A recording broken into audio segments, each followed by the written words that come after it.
Olá, bem-vindos a mais um shiur na nossa série A Biblioteca Judaica. Estamos avançando e chegamos até os dias de Rashi, Rabbi Shlomo Yitzhaki, talvez o patriarca do judaísmo ashkenazita. Falamos como Rashi, na verdade, revolucionou todo o estudo da Torá e a forma de como ele influencia a nossa consciência judaica até os dias de hoje, sendo que muitas das histórias da Torá conhecemos através dos olhos e do prisma do comentário de Rashi. Seja na Torá escrita, no seu comentário ao Humash, aos cinco livros de Moisés, ou na Torá oral, no seu grande comentário na sua obra ao Talmud.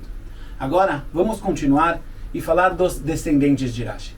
Na verdade, no judaísmo, existem dois tipos de descendentes. Existem filhos físicos, aqueles que nasceram em nossa família.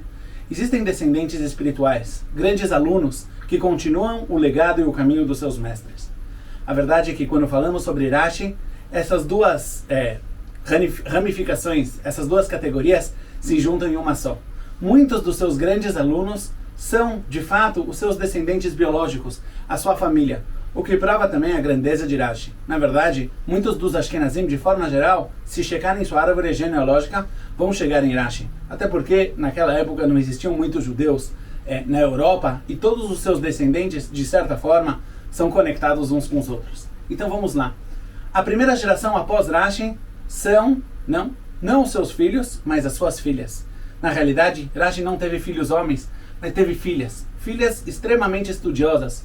Mulheres que, em sua grande parte, eram diferentes de tudo o que o mundo naquela época pregava.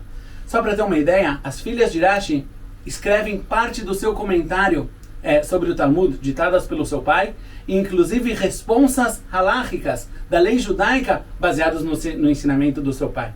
As filhas de Rashi são conhecidas como um marco em nossa história, e não é à toa que a segunda geração, os filhos dessas filhas, realmente iluminaram a nossa vida judaica. Hoje vamos falar sobre dois personagens, dois netos de Rashi, filhos do seu genro Rabbi Meir, que na verdade não só estudaram e continuaram o legado de Rashi, mas cresceram o suficiente para ser autodidáticas, independentes e até, às vezes, contrariar e confrontar o seu grande avô. O primeiro deles é Rashbam, Rabbi Shmuel ben Meir, o neto mais velho de Rashi. Ele escreve um comentário à Torá, no qual ele confronta diretamente o comentário do seu avô. Na verdade, Rashbam ele está muito ocupado e preocupado em entender a intenção literal do texto da Torá. Aqui não existe, é importante da gente explicar, não existe uma discussão sobre o qual foi a história, o qual não foi a história. Várias e várias formas, várias e várias faces existem para entender a Torá, para compreender a Torá, na verdade, como o coração de cada Yehudi, de cada judeu que tem pelo mundo. Porém, existe aqui uma discussão entre Rashi e o seu neto Rashbam, ou mais corretamente, Rashbam, que vem discutir com Rashi, qual é a compreensão simples, o que o texto vem nos dizer. E nesse ponto, Rashbam se torna um dos grandes comentários, e o primeiro comentário sobre o comentário de Rashi. O primeiro comentário que vem rebater, discutir e às vezes aceitar o comentário do seu avô. Uma segunda personalidade é o irmão de Rashbam, Rabbeinu Yaakov ben Meir, muito conhecido como Rabbeinu Tam. Rabbeinu Tam, a palavra Tam, é uma alogia ao pasuk, ao versículo Yaakov ish Tam, uma pessoa plena.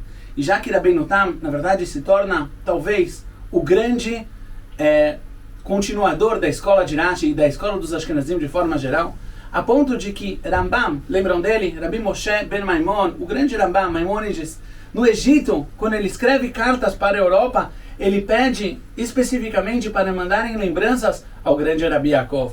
Tão famoso que ele era que o seu nome chega até o Egito em Rambam.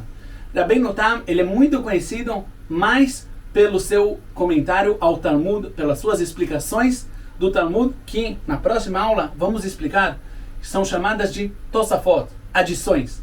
Adições a quê? Esperem para o próximo capítulo. Rabbeinu Tam, ele confronta muitas vezes a explicação de Rashi e ele desenvolve também uma nova forma de pensamento, uma nova forma de estudo, sendo que quando a gente encontra passagens contraditórias, em vez de ter que decidir quem está certo, ele conseguia levantar a uma terceira dimensão, levar o estudo a um nível tão mais profundo, onde todos os lados a priori contraditórios se encaixavam. Uma das discussões mais famosas entre Rashi e Rabbeinu Tam é exatamente o Tfilin.